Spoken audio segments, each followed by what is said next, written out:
नमस्कार। आपका स्वागत है द साइंस सब में। दोस्तों, आज यह है 17 क्लास यानी कि 17वीं क्लास है।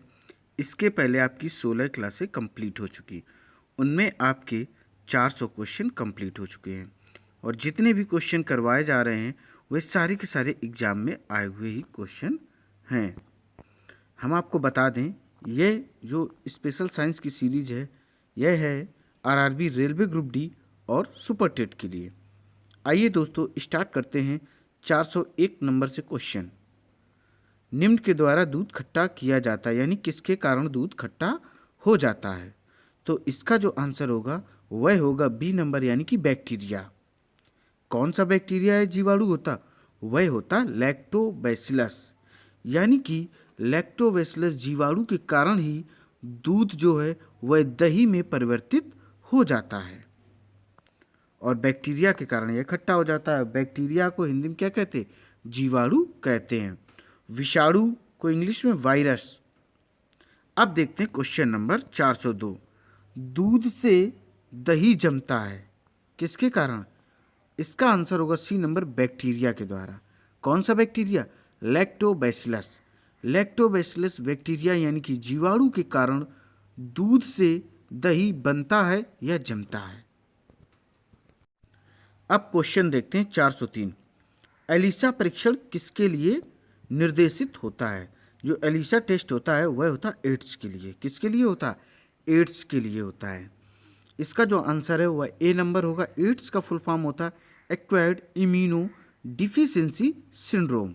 एड्स का फुल फॉर्म क्या होता है? Acquired immuno deficiency syndrome. ELISA परीक्षण एड्स पता लगाने के लिए किया जाता है। एड्स एक विषाणु जनित रोग है, रक्त संचरण से यह फैलता है। एचआईवी प्रतिरक्षा तंत्र की सहायक टी सेल को नष्ट करता है। एचआईवी में न्यूक्लिक आरएनए होता है। एचआईवी में क्या होता है? न्यूक्लिक आरएनए होता है। और एचआईवी का फुल फॉर्म क्या होता है? Human immuno virus. एचआईवी का full form human immuno virus होता है।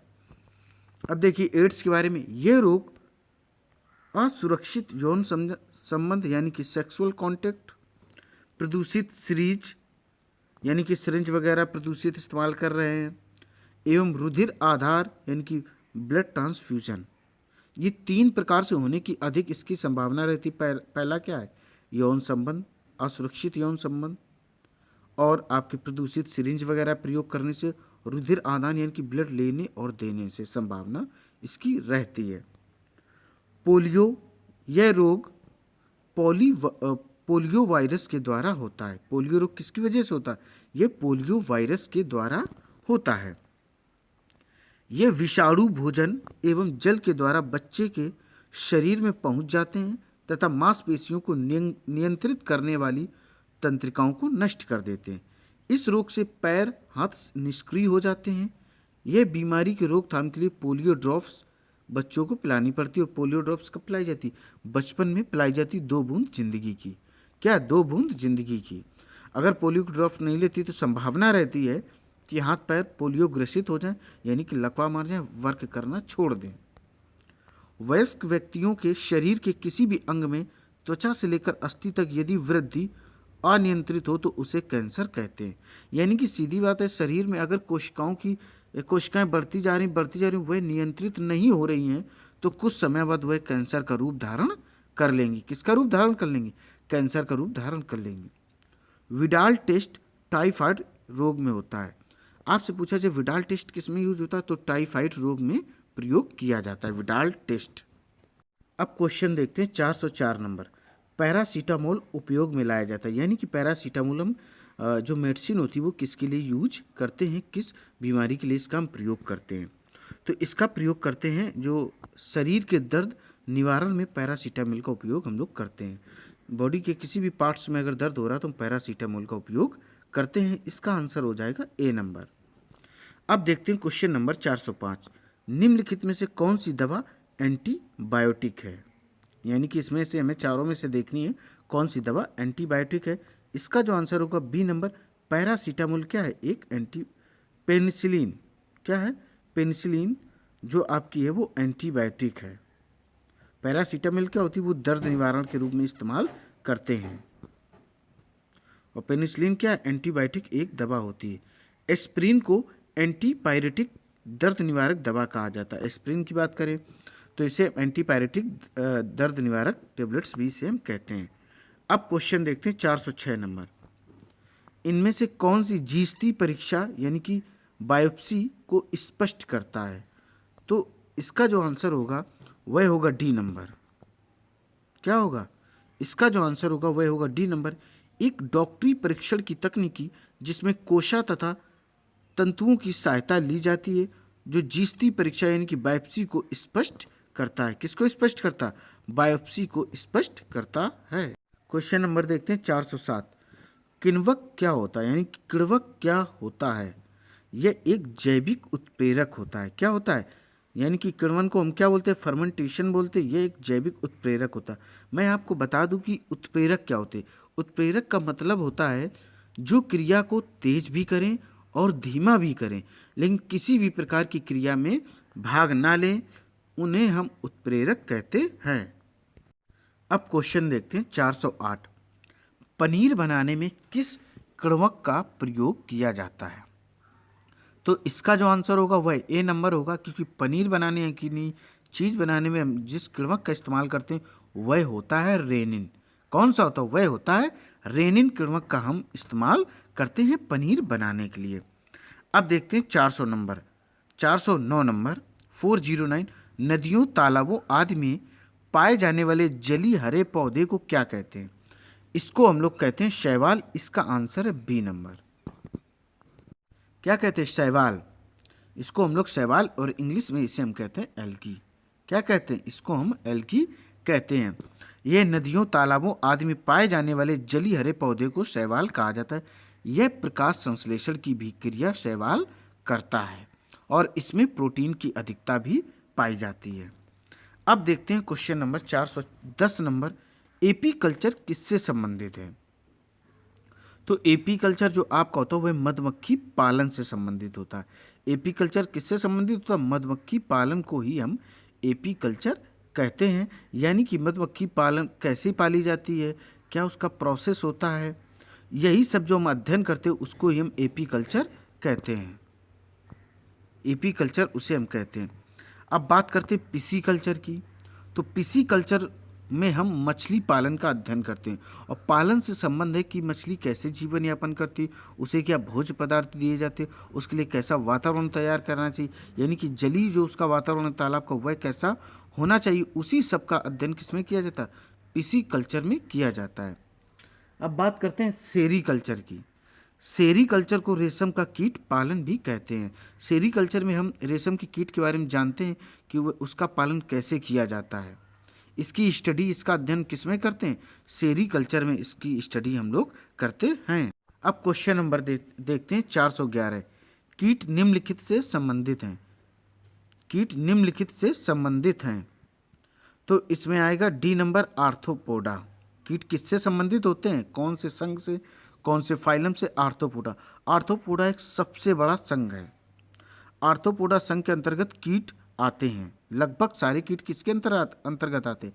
आर्थ्रोपोडा के अंतर्गत आते हैं। पृथ्वी पर जितने भी जीव जंतु पाए जाते हैं उसमें से 70% जंतु आर्थ्रोपोडा संघ के अंतर्गत आते हैं। यानी कि फाइलम कौन सा? आर्थ्रोपोडा। यह सबसे बड़ा संघ है, इसलिए इसमें पृथ्वी पर जितने भी जंतु पाए जाते हैं उसका लगभग 70% आर्थ्रोपोडा संघ में ही पाए जाते हैं। अब देखते हैं क्वेश्चन नंबर 412। प्रायः किस जीव को किसान का अच्छा मित्र कहा जाता है? तो इसका जो आंसर वह केचुआ है। क्या है? केचुआ। यानी कि अर्थवॉर्म को हम किसान का मित्र कहते हैं, फ्रेंड्स ऑफ फार्मर। क्या कहते हैं? फ्रेंड्स ऑफ फार्मर भी कहते हैं। केचुआ के मल में यूरिया पाया जाता, इसे वर्मी कंपोस्ट बनाया जाता है। केचुए के मल में क्या पाया जाता है? यूरिया पाया जाता है, जिससे हम लोग क्या करते हैं? वर्मी कंपोस्ट बनाया जाता। केचुआ पालन को हम वर्मी कल्चर कहते हैं। अगर आपसे पूछा जाए कि केचुए के पालन को हम लोग क्या कहते हैं, तो उसे हम वर्मी कल्चर कहते हैं। अब देखते हैं क्वेश्चन नंबर 413। निम्नलिखित में से कौन सा अम्ल पेट के जीवाणुओं का नाश करता है?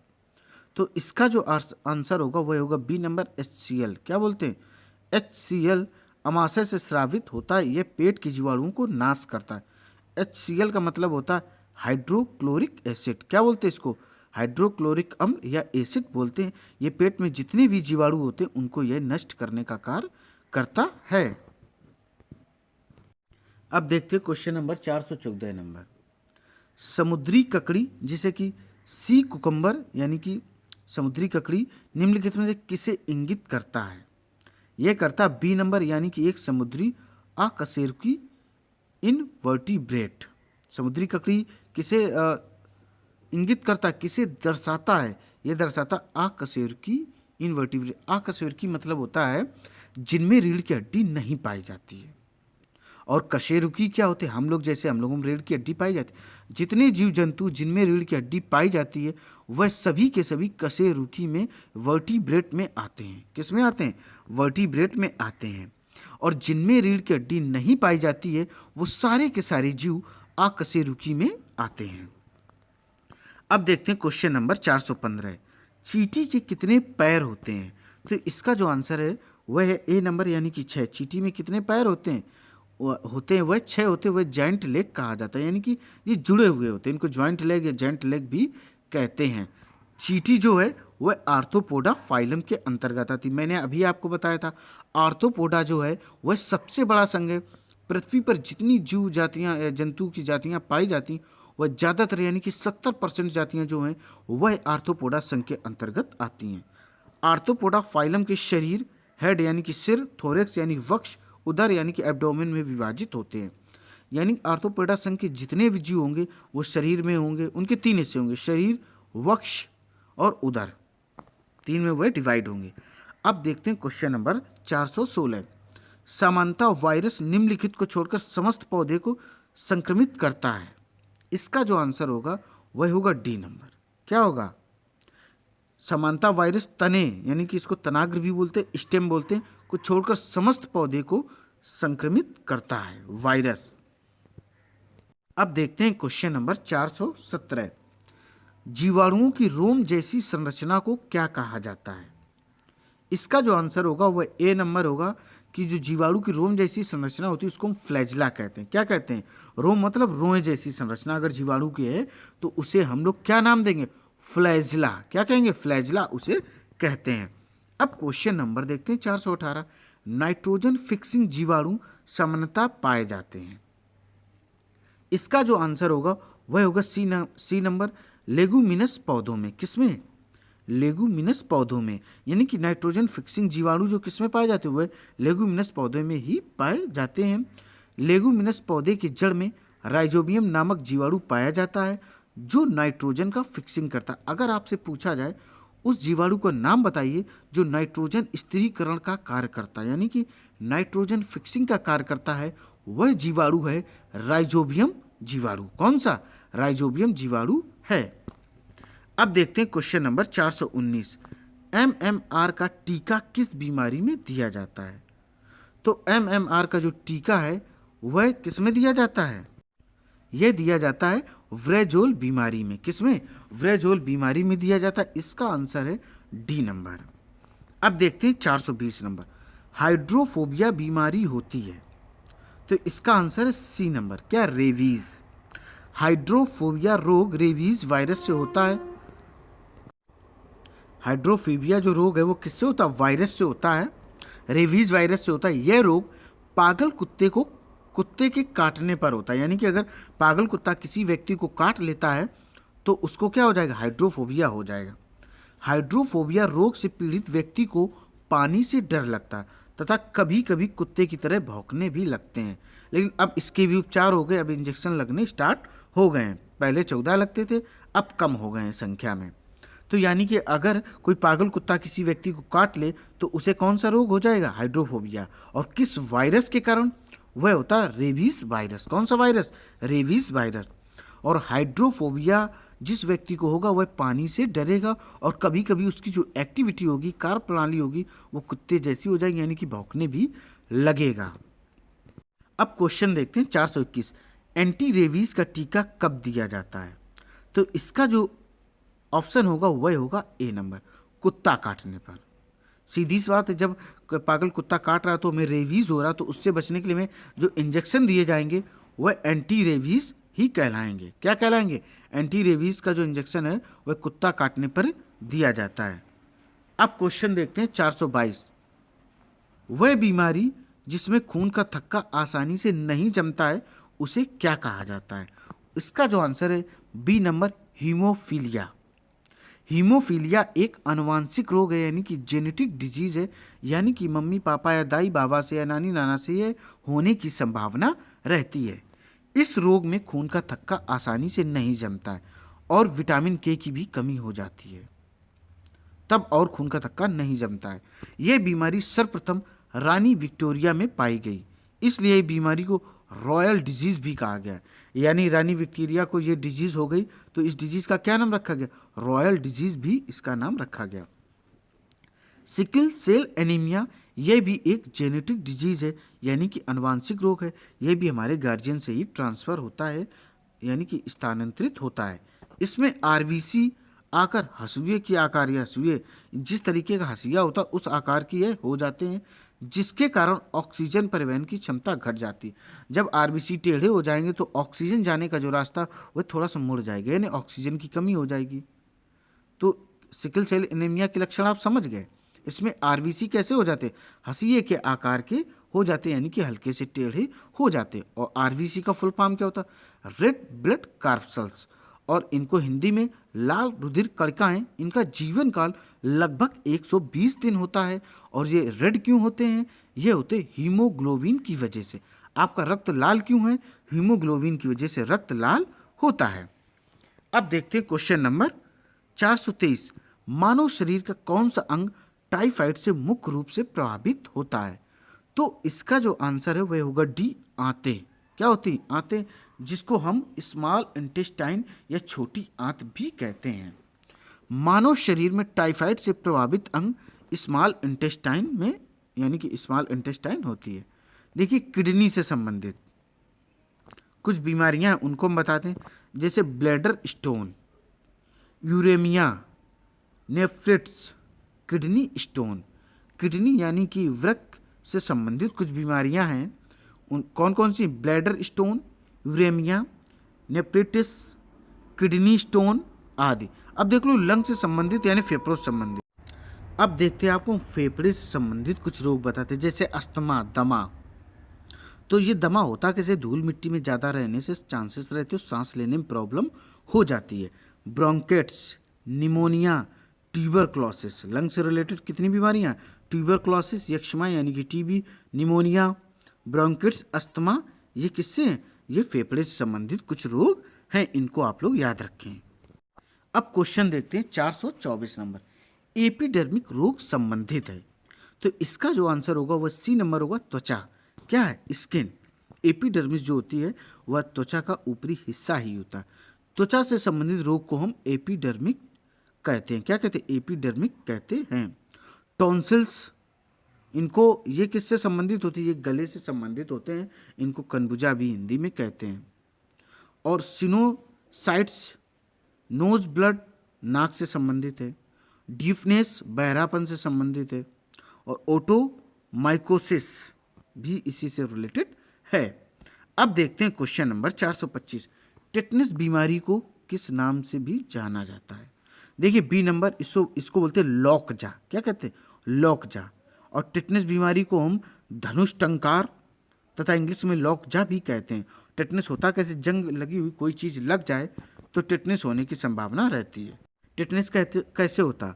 कोई चीज़ जैसे आप वर्क कर रहे हैं, कोई कील चुभ गई जिसमें जंग लगी हुई है, तो डायरेक्ट ये ब्लड पर जाकर इफेक्ट करेगी, तो इसको हम टेटनस बोलते हैं। टेटनस के इंजेक्शन भी लगते हैं, उनको तकरीबन 6 मंथ या 1 ईयर में एक बार जरूर लगवाना चाहिए। और इसको टेटनस को क्या क्या कहते हैं? धनुष टंकार तथा लॉकजा भी कहते हैं। दोस्तों, उम्मीद है कि आपको ये वीडियो पसंद आया होगा।